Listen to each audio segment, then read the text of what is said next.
Everyone, good evening. প্রচণ্ড ঠান্ডা পড়েছে। আমার তো এই মাথায় এসব ধরে আছে সব সময়। ঠিক আছে, এখন তো মনে হচ্ছে খাবার খাবো না, চা খাবো। হ্যাঁ, এরকমই অবস্থা হয়ে আছে। একটা কথা জানো, আজকে আমাকে না দুইজনের সাথে দেখা হলো। মানে হয়তো একটু আউটসাইডের পাড়া প্রতিবেশী, মেয়ে ছেলে। তো ওরা আমার হয়তো ভিডিও দেখতে পেয়েছে। তো ওরা আমাকে বলছে কি হঠাৎ করে, মানে কিছুদিন আগে আমি ঘরে না বাউন্ডারি দিয়েছি আমার নিজের বাড়িটা। বাউন্ডারি দেওয়া হয়েছে, তো সেটা আমি লোন নিয়ে দিয়েছি। আমি যেরকম কাজ করি আমার পক্ষে তো সম্ভব না যে আমি ইনকামে টাকা দিয়ে, মানে লোন নিয়ে যা পারবো করবো, এরকম মানে যেটা করতে হবে লোন নিয়ে করতে হবে আমাকে। তো হঠাৎ করে আমাকে আজকে বলছে কি যে এই তুই ফেসবুক থেকে ইনকাম করছি বল। তখন আমি না ফেসবুকে দেখেছি, তোকে ইনস্টাগ্রামে দেখেছি, কত ইনকাম করিস, আমাকে সব শেখাবি।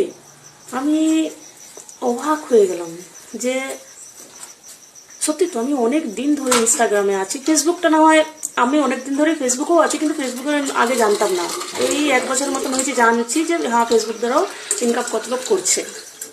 কিন্তু বিশেষ করে বন্ধুরা, আমি আজ অব্দি যেমন ইনস্টাগ্রাম, ইউটিউব, আমি কত দিন ধরে 5 বছর হয়ে গেছে আমি আমার একটা ইউটিউব তো মানে এমনি রয়ে গেল। মানে কখনো আসলে ভিডিও আমি করে গেছি কিন্তু রেগুলার করতে পারিনি। আর ইনস্টাগ্রামও সেম, এখন যদিও মাঝে মধ্যে করছি, কিন্তু বিশ্বাস করো আজ তো না আমার ফলোয়ার্স বেড়েছে, না আমার কোনো ভিউ ভালো এসছে, আর না ইনকাম তো দূরের কথা। আমি এখনো প্রসেসগুলোই ভালো করে জানি না, কি করে কি করতে হয় না করতে হয়। আর একটা 6,000 টাকার ফোন, সে ফোনে ভালো ফিল্টার নাই। তারপরে যে কথাবার্তাগুলো যে বলছি এমন হবে যেমন কথাটা আগে বলা হবে, তারপর আমার মানে কথাটা মানে মানে কিরকম।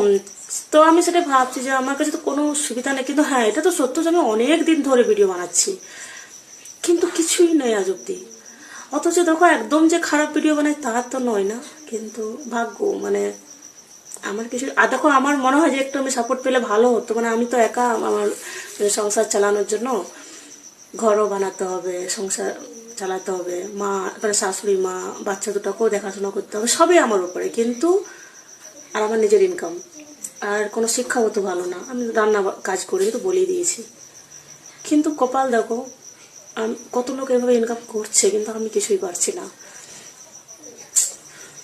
কোনো ট্যালেন্ট নেই না আমার মধ্যে, তাই ভিডিওগুলো ভাইরাল হয় না আর কি। রিলস এক দুটো করি, আর যদি এমনি ঘরের এসব ভিডিও টুকটাক করছিলাম তো এক দুদিন আমাকে বলছে কি এই ঘরে তুই সব কিছু দেখাচ্ছিস, কি করছিস, সেগুলা বেহেললে গিয়ে করছিস, এমন করে আমাকে বলে দেয় না, আমার কনফিডেন্স ডাউন হয়ে যায়। তাহলে আমি কি এমন দেখাচ্ছি, কি এমন করছি।